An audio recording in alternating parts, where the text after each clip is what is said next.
I have 3 or 4 months to live. At least the doctors say so. It's a stark reality that no one wants to face, especially at my age. But here I am, an elderly man with a late-stage cancer diagnosis, forced to come to terms with the fact that my time on this earth is limited. Instead of wallowing in self-pity or succumbing to despair, I've made a choice. I've decided to embrace the time I have left and make the most of it. And what better way to do that than by spending it with the ones I love most, my grandchildren. When the doctor delivered the news of my cancer at a late stage, it felt as though the ground had been yanked from beneath my feet. For years I had defined myself by my strength and resilience, attributes that had served me well in both my personal and professional life. But in that sterile office, with the clinical tones of the doctor's voice washing over me, those defenses crumbled. I was not prepared for the vulnerability that engulfed me, nor the cascade of emotions that followed. Fear, certainly, a primal, icy dread at the thought of my impending mortality. But there was something else too, something unexpected. Regret.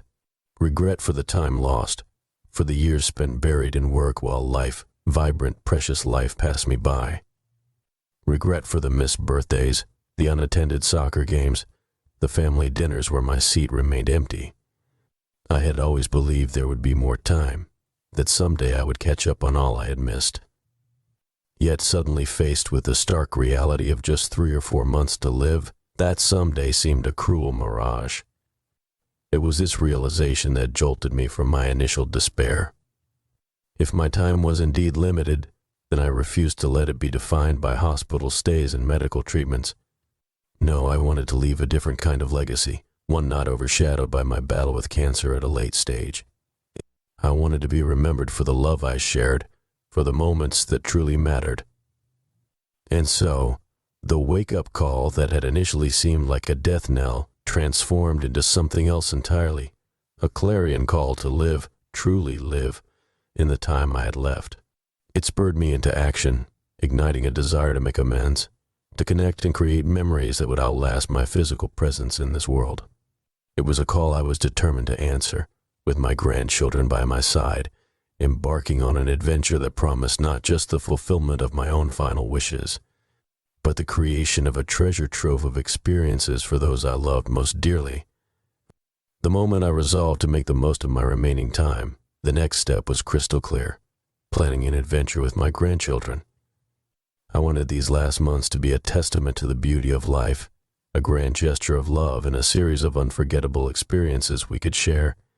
With this resolve, I gathered my family around our old, sturdy dining table, a silent witness to the few family gatherings we had, to chart out our journey together. It was not just any trip I had in mind, but a voyage across different countries, each chosen for the unique experiences they offered. The task was daunting, given the constraints of time and my health, but the enthusiasm in my grandchildren's eyes fueled my determination. We spread out maps, scrolled through countless travel blogs, and watched documentaries to narrow down our destinations.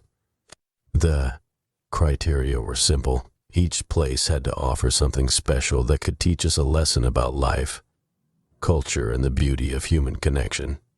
It was a collaborative effort, with each grandchild pitching in with their ideas, dreams, and places they had only seen in books or on the screen.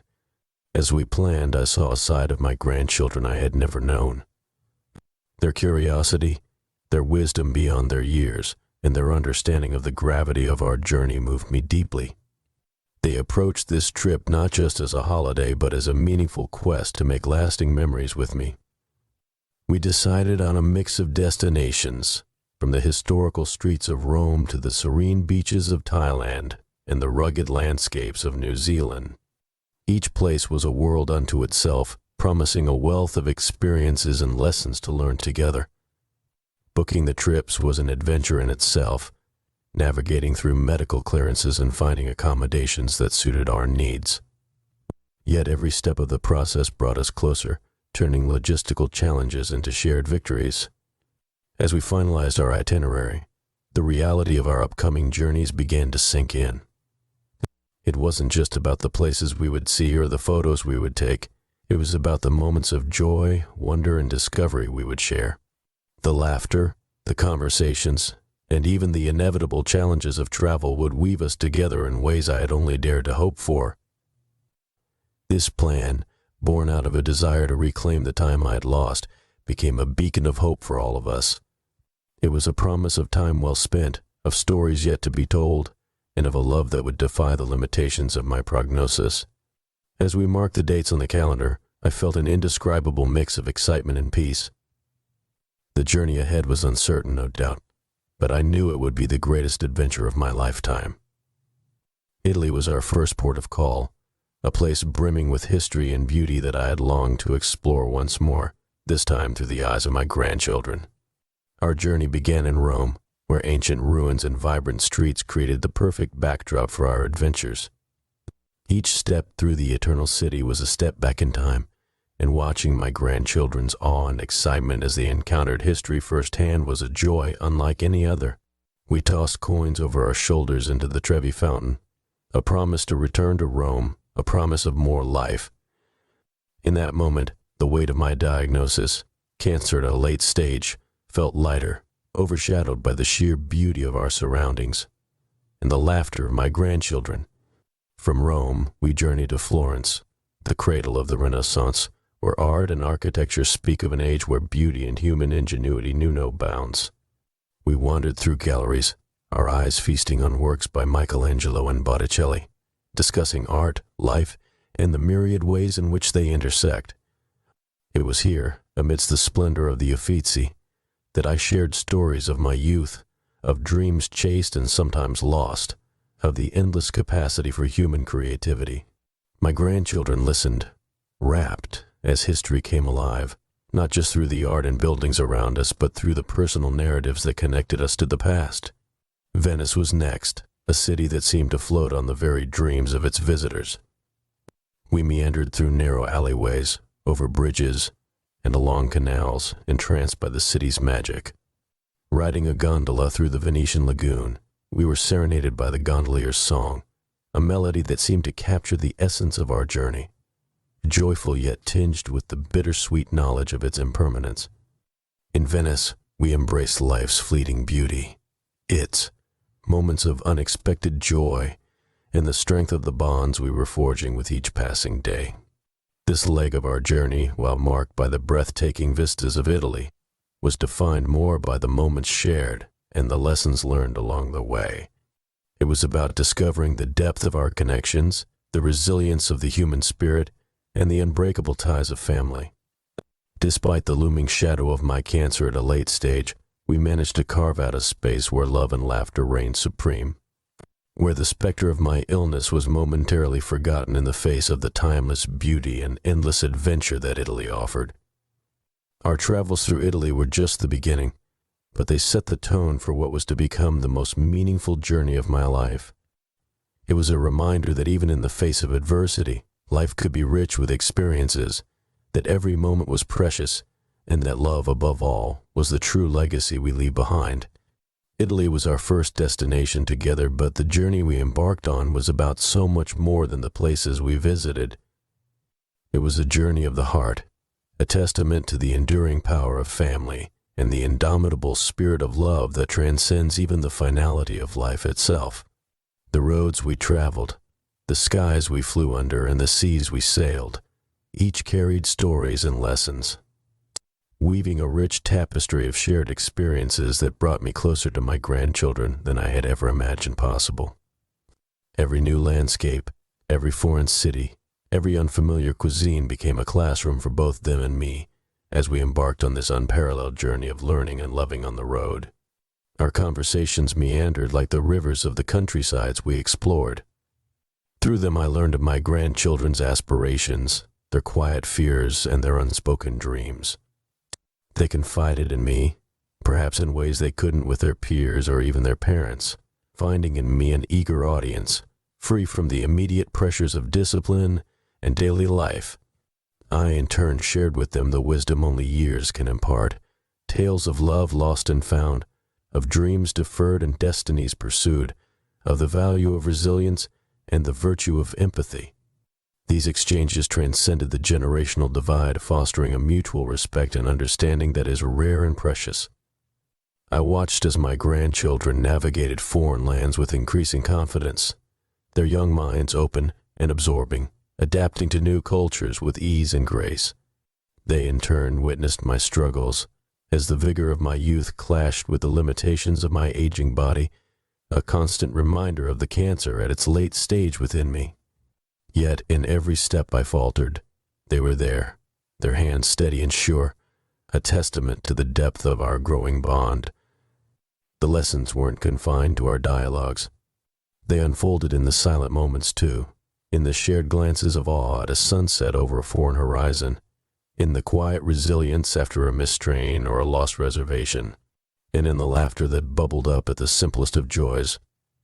We learned to find happiness in the moment, to cherish the present without the shadow of the past or the weight of the future. I taught them to see beauty in the world's canvas, in the kindness of strangers, and the tapestry of cultures that make up our human family. They showed me the boundless energy of youth, the unjaded optimism, and the sheer joy of discovery. Together we navigated the complexities of a world both vast and intimately connected, our journey a microcosm of the broader human experience. As we journeyed, my physical strength waned, but my spirit soared, buoyed by the love and laughter we shared. The road taught us that love is not merely an emotion but an action, manifest in the patience offered and the understanding given.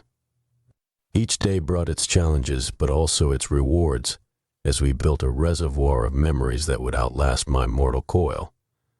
Cancer at a late stage was the dark backdrop against which this journey unfolded, but it did not define it.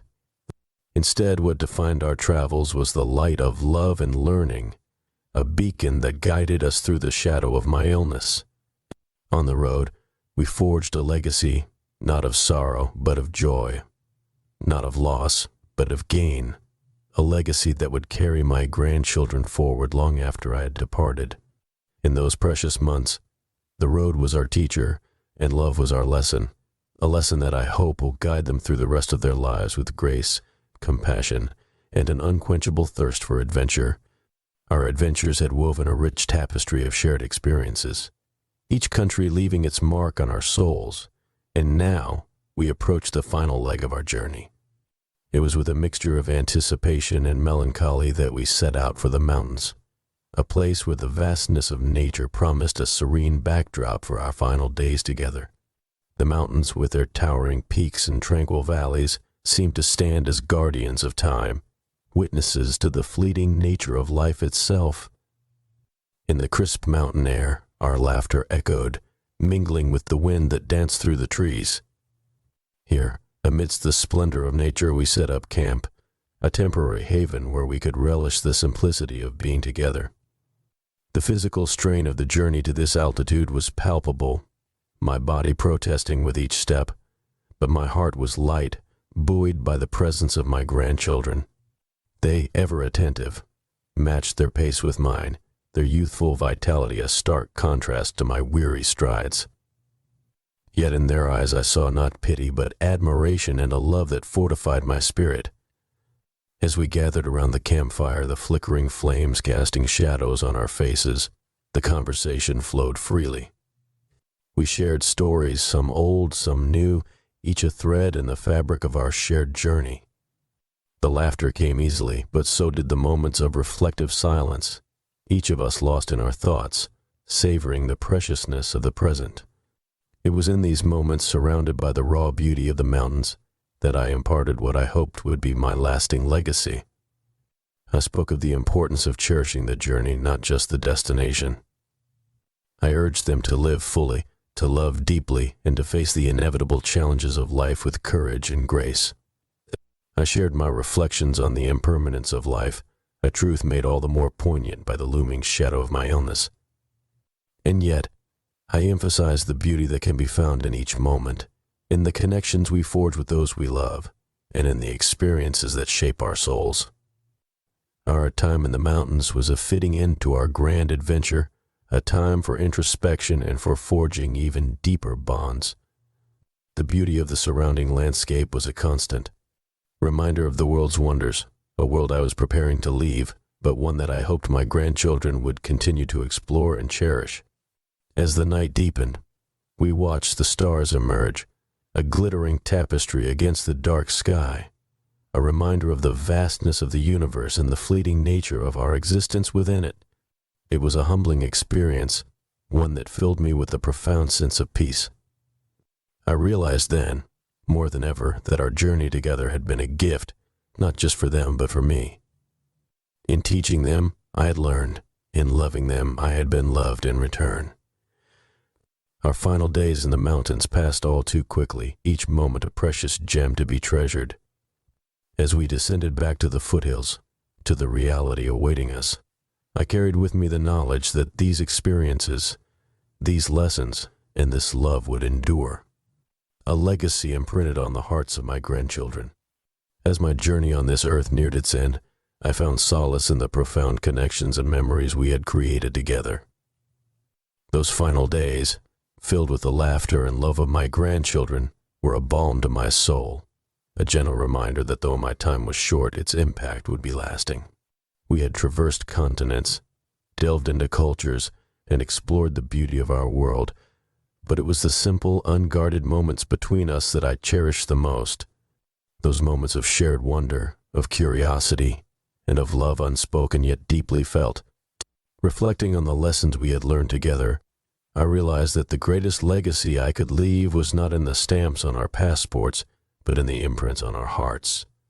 I hope to have instilled in them the courage to embrace life's adventures, the strength to weather its storms, and the wisdom to cherish its fleeting beauty.